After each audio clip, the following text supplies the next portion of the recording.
من يمينه كمثل بار ذاخر من لم يدن بدينه وفي الله من خاسر الجود من يمينه كمثل بار ذاخر من لم يدن بدينه وفي الله من خاسر الجود من يمينه كمثل بار ذاخر من لم يدن بدينه وفي الله من خاسر بصرى لقرنا المنى بذليل ظاهر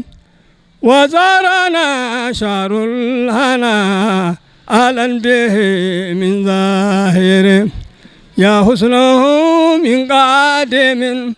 ويا له من ظاهر قد صدى عن مواسم بنور بدر ظاهر اللهم صل على سيدنا محمد الفاتح لما أغلق والخاتم والهادي إلى صراطك المستقيم وعلى آله قدر ودار سبحان ربك رب العزة عما يصفون والسلام على المرسلين والحمد لله رب العالمين. alhamdulillahi rabbil alamin ñu ngi sant yàlla bu baax di julli ci yonent bi sallallahu alayhi wa sallam di wax assalaamu aleykum wa rahmatullahi wa barakatuhu. ñu ngi yëkkati sunu baat comme nu ñu ko tàmmee woon di ko yëkkati at bu ne jamono bi su ñëwee yëkkati sunu baat jubale ko ci mbooleem jullit yëpp ak mbokk yëpp ak xarit yëpp ak andi jàmm yëpp ndax woote bi woote jàmm la ndax woote gàmmu woote guddi yonent bi sallam bi nga xam ne bi yàlla da ko yónni ginnaaw bu adduna jaxasoo ginnaaw bu adduna ma lëndëmee yàlla yónni ko na ñëw leeral jamono leeral adduna bi indi fi jàmm loolu mooy yóbbanti bi nga xam ne bi yonent bi sallam bàyyi nañu ko fii kooku nag guddeem dafa bëri jàmm guddeem yàlla mooy wàcce jàmm mais day yeesal ay jàmm yu bëri ci guddi boobu kon nag mooy dañuy woo ñëpp nañ ñu jëriñu guddi yonent bi sallam soo ci ñëwee fekk da nga feebaroon fekk docteur yi sax mënuñu dara ci feebar bi soo ci yéenee feebar bi yàlla dindi ko yàlla dina oyofal feebar bi loo yéene si guddi bi loolu la lay yàlla may soo yéenee fajum aajo yow ñëpp xam nañu loolu yàlla day faj sa aajo loolu moo tax ñu bëgg ñëpp ñu ku ne jëriñu soo amee loo xam ne lu baax la soo amee loo xam ne teraanga la soo amee ndabal boo xam ne bi day yokk nit su dee nit nga su dee dangaa xelu su dee julli nga yàlla daf la wax ni na nga woo ñëpp loolu mooy nekk tabe du alal rek tabe mooy nga xam ne lii ku ci ñëw day am bénéfice day yokk nga woo say mbokk yëpp nañ ñu fekk foofu ngur ñëw jëriñu nga bañ rek yow kenn rek nga jëriñu loolu baaxul faw nga woo nit ñëpp sa kemtulaay kattan yonent bi sallam bu mu indee lu mu indi li yàlla da ko wax ni na nga woote bu yaatu waaye nag du teral yonent bi sallam teral sa bopp la ku teral yàlla teral ba pare soo ko teralee yow ngay sa bopp ngay teral kon nag ku màggal yonent bi sallam ngir nga màgg ku ko teral ngir yàlla sédd la ci teraanga bu mu ko teral bi kon nag kaay leen ñu jëriñu kuñ ko wax mun naa ñëw nga jëriñu ku mar naan nag ñu indi ndox ba ci sa kanam ñun leen ndox mu ngi nii mun a am cawarte sax jël mbatt mi dugal ci ndaal bi jël naan yow dañu war a seetal sa bopp def naa ko mar naan moom su gisee gis ndox bi du caagin soo ko gisee rek da ngay taxli ko mar déedéet faw nga naan moo tax yàlla jël ko def ci misaal ci biir alquran mu ne yéefar yi nga xam ne gis ñu leer yonent bi sallam dañoo mel ni ko gam ni dañoo ñëw ba ci benn teen ñu jël seen loxo teg ci kaw teen bi ndax loolu dina dind seen mar du dind mukk seen mar ku mar moom faw nga naan rek gis ndox nag kaay yaa ngi maroon ñooy wër noonu ñun la kaay ndox bu neex mu ngi ni munoo fexe rek nga jéegu ay jéegu yu gàtt nga ñëw ci yow war nga seet sa bopp kon am nañu yaakaar ñëpp dañ ñëw am nañu yaakaar waat mboolem mi nga xam ne daaw nañ ñëw di teewal ñu ngi leen di xaar ci bis bi ñu ngi leen di xaar ci guddi bi xanaa di sant Alaaji Macky Sall bu baax ci taxawaayam ci guddi gi ci taxawaayam ci bëccëg bi ci taxawaayam lépp loo xam ne day xew ci ñun ñu ngi koy sant di ko gërëm di ko ñaanal yàlla rawatina nag ci jamono bi nga xam ne bii sunu waajur bu baax bi di sunu xalifa bu mu génne àdduna moom ci boppam fekke na rob bi loolu yombul fekke na ñaan bi fekk na rob bi taxaw na ci lu feeñ taxaw na ci guddi taxaw na ci bëccëg kon nag ñu ngi koy sant di ko gërëm ci turu famille bi yëpp di ko ñaanal yàlla ba léegi waat di woo préfet di woo maire yi di woo gouverneur de la région ak ministre de l'intérieur nu ñu ci doon jàppee ba léegi ñu ngi am yaakaar rek suñu yokkul duñu wàññi wa axiru daawaana an alhamdulillahi rabbil alamin wassalaamu aleykum wa rahmatullahi taala wa barakatuh. La communauté du Gamou de Diakatukulor, au nom de Thierno Mohamed Lamine Sall, Khalif de la famille de Thierno Abdoul, nous voudrions rendre grâce à Dieu de nous mettre dans les dispositions cette année encore de préparer le Gamou et de le préparer dans de bonnes conditions. Donc nous rendons grâce à Dieu, nous invitons toute la communauté musulmane de Thiès, du Sénégal et de la sous-région à venir commémorer avec nous cette nuit radieuse, cette nuit qui est une nuit de félicité, de joie, une nuit de chance pour tous, comme l'a dit tout à l'heure Thierno, pour que le bénéfice en retourne à toute l'humanité, à toute la communauté islamique du monde. Je crois que nous avons le devoir aussi, en cette année 2017, de remercier l'ensemble de la communauté musulmane du Sénégal, de nous avoir assisté, appuyé lors du décès de notre Khalif Cheikh Ahmed Tidiane Sall. Et nous voudrions en particulier remercier la présence physique, morale et matérielle du chef de l'État qui, en cette occasion, nous a fait preuve de sa sympathie lors de ce décès.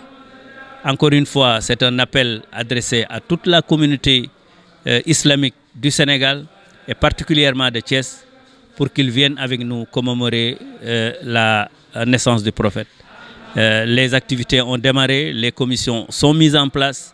nous avons commencé à travailler, nous attendons dans quelques jours un CRD spécial qu'organise le gouverneur pour l'organisation du Gamou et comme d'habitude nous attendons à ce que son appui et l'appui de l'ensemble des collectivités et des services de l'État nous permettent d'organiser de la meilleure manière cette commémoration. Et dire aussi que cette année 2017 est marquée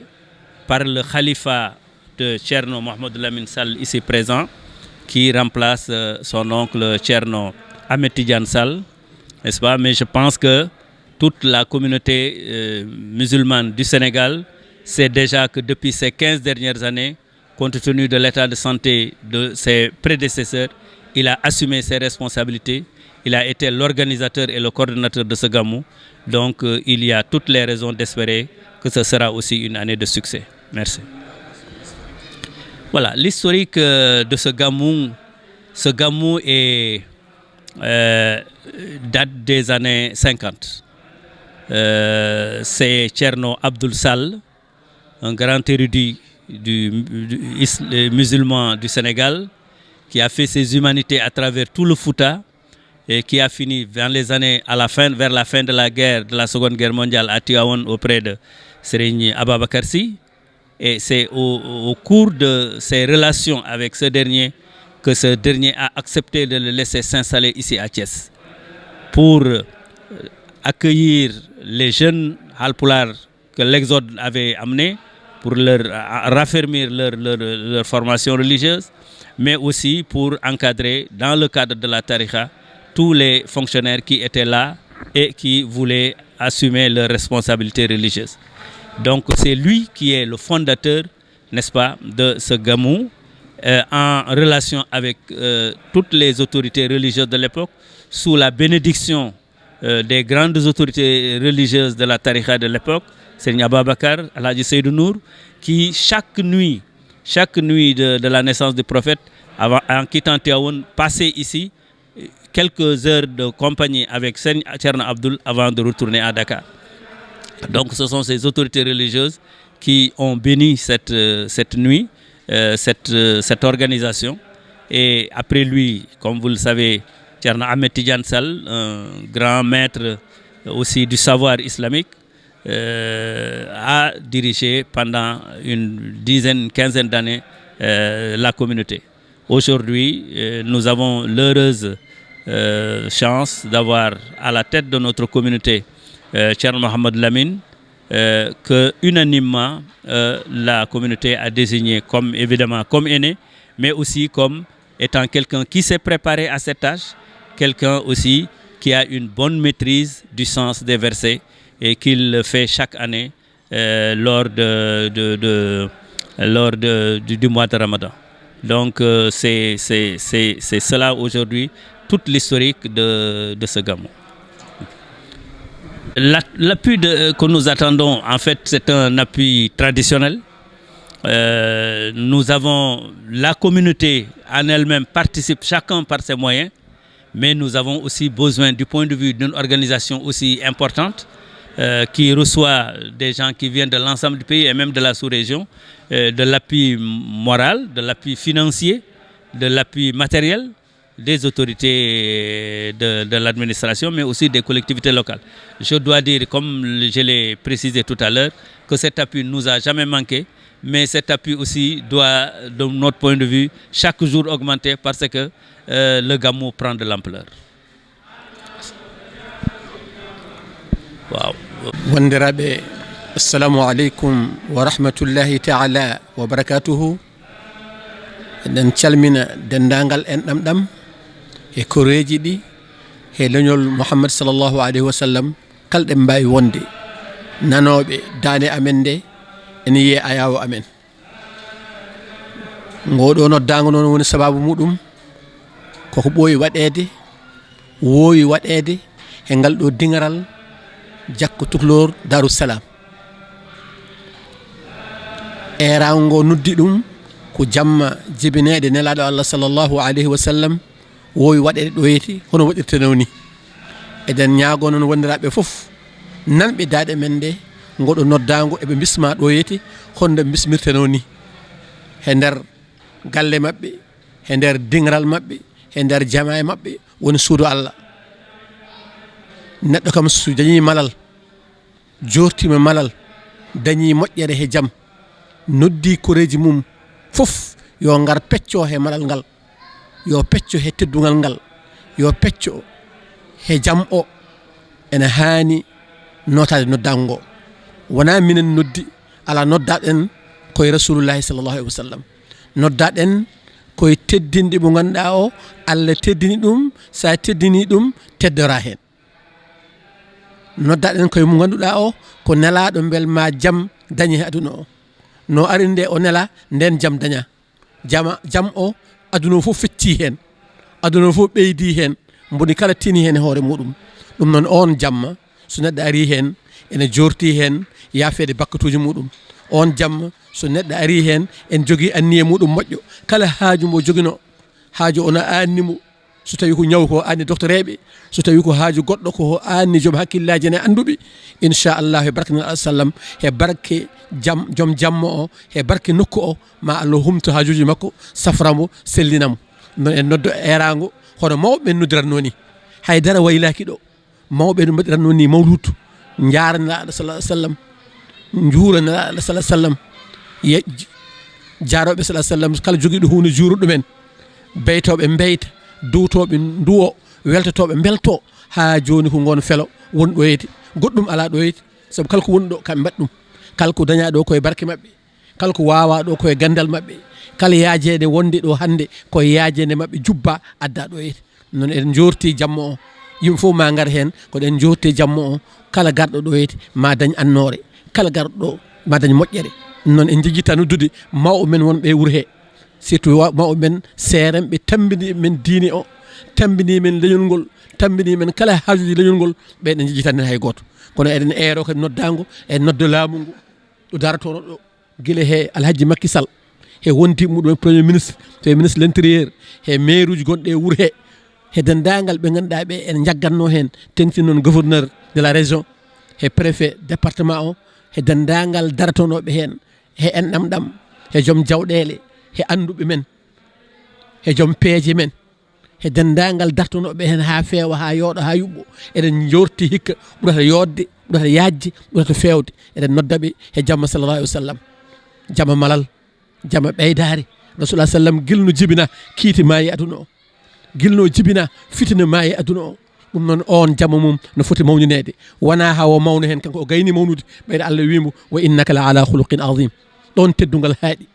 Allah wimo woma yantiqu anil hawa in huwa illa wahyun yuha ɗon teddugal haaɗi Allah wimo woma yantiqu anil hawa in huwa illa wahyun yuha allamahu shadidul quwa ɗon teddugal haaɗi Allah wimo wama atakum rasulu fa khuzuhu wama nahakum anhu fantahu ɗon teddugal haaɗi